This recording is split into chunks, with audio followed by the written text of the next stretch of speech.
नमस्कार दोस्तों, हिंदू धर्म में कार्तिक महीने को बेहद महत्वपूर्ण और पवित्र माना गया है। इस महीने में अलसुबह स्नान करने, फिर तुलसी पूजा करने, भगवान श्री कृष्ण की पूजा करने, दीप दान करने का बड़ा महत्व है। मान्यता है कि कार्तिक मास में भगवान श्री कृष्ण और देवी राधा की विधि विधान से पूजा करने, भोग लगाने और व्रत कथा पढ़ने से पूरे साल आशीर्वाद मिलता है। पौराणिक कथा के अनुसार जब देवर्षि नारद श्री कृष्ण से मंत्रणा करके चले गए, तब हर्ष से गदगद होकर सत्यभामा ने अपने पति श्री कृष्ण से कहा, हे स्वामी, मैं धन्य हूँ, मेरा सफल जीवन धन्य है। मैं अपने को कृतकृत्य समझती हूँ। मेरे जन्मदाता वे माता पिता भी धन्य हैं, क्योंकि उन्होंने निसंदेह त्रैलोक्य सुंदरी मुझ सत्यभामा को जन्म दिया। इस सुंदरता का ही प्रभाव है कि आपकी 16,000 स्त्रियों के रहते हुए भी मैं आपको विशेष प्रिय हूँ। केवल इसी के लिए मैंने कल्प वृक्ष के साथ आदि पुरुष आपको विधि पूर्वक संकल्प कर नारद के लिए उस समय समर्पित कर दिया था, जब संसार के लोग कल्प वृक्ष का नाम तक नहीं जानते थे। वहीं कल्प वृक्ष उस समय से मेरे आंगन में लगा हुआ। हे मधुसूदन, तीनों लोकों के स्वामी भगवान लक्ष्मीपति की मैं अतिशय प्रियतमा हूँ, इसलिए मैं आपसे कुछ पूछने की इच्छा करती हूँ। यदि आप चाहते हैं तो मेरे प्रश्न का उत्तर विस्तार पूर्वक मुझसे कहिए, जिसे सुनकर मैं अपना कल्याण करूँ। मुझे वह उपाय बताइए जिससे कल्प पर्यंत भी मेरा एवं आपका वियोग कदापि न हो। सूत जी ने कहा कि इस प्रकार अपनी प्रियतमा सत्यभामा की बातें सुनकर श्री कृष्ण जी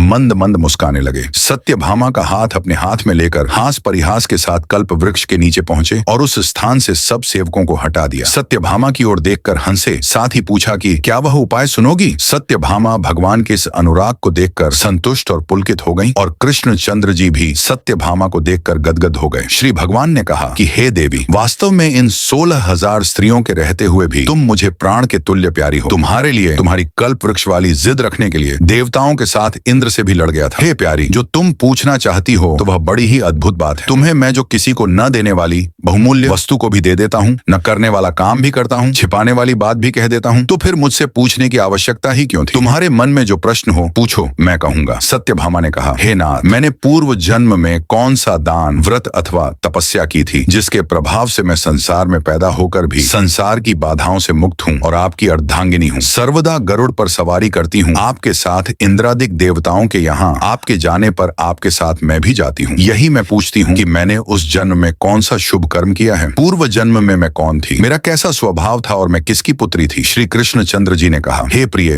तुम सावधान होकर सुनो। मैं तुम्हारे पूर्व जन्म की कथा कहता हूँ। उस जन्म में तुमने जिस पवित्र व्रत को किया था सो बतलाता हूँ। जबकि सतयुग का अंत हो रहा था, उस समय मायापुरी में एक अत्रिगोत्र वाला देव शर्मा नामक ब्राह्मण निवास करता था। वह समस्त वेदों तथा वेदांगों में पारंगत, अतिथि पूजक, अग्निहोत्री तथा सूर्य नारायण का व्रत करता था। सर्वदा सूर्य देव की उपासना करने के कारण वह दूसरे सूर्य की भांति दीप्यमान। उसको वृद्धावस्था में गुणवती नाम की एक कन्या उत्पन्न हुई। देव शर्मा को उस पुत्री के अतिरिक्त कोई संतान नहीं। उसने अपनी पुत्री का विवाह अपने एक शिष्य चंद्र के साथ कर दिया। पुत्र विहीन देव शर्मा अपने शिष्य चंद्र को अपने पुत्र के समान मानते थे और जितेंद्रिय चंद्र भी देव शर्मा को अपने पिता के सदृश समझता था। एक दिन चंद्र और देव शर्मा दोनों कुश और समिधा लाने के लिए वन में गए और इधर उधर घूमते घूमते हिमालय के समीप एक उपवन में पहुंच गए। तब उन्होंने एक विकराल राक्षस को अपनी ओर आते हुए देखा। उसे देखकर ये दोनों भय से व्याकुल हो गए। शरीर के अंग शिथिल हो गए और वे भागने में असमर्थ हो गए। यम स्वरूप उस राक्षस ने उन दोनों को मार डाला। हमारे गणों ने उस क्षेत्र के प्रभाव और उन दोनों के धार्मिक स्वभाव के कारण उन दोनों को बैकुंठ धाम में पहुंचाया। जीवन भर उन दोनों ने जो सूर्य देव का आराधन किया था, उसी से मैं उन पर बहुत प्रसन्न था। हे प्रिय, शैव, सूर्योपासक, गणेश के पूजक, वैष्णव और शक्ति के पूजक, जैसे वर्षा का पानी समुद्र में गिरता है, उसी भांति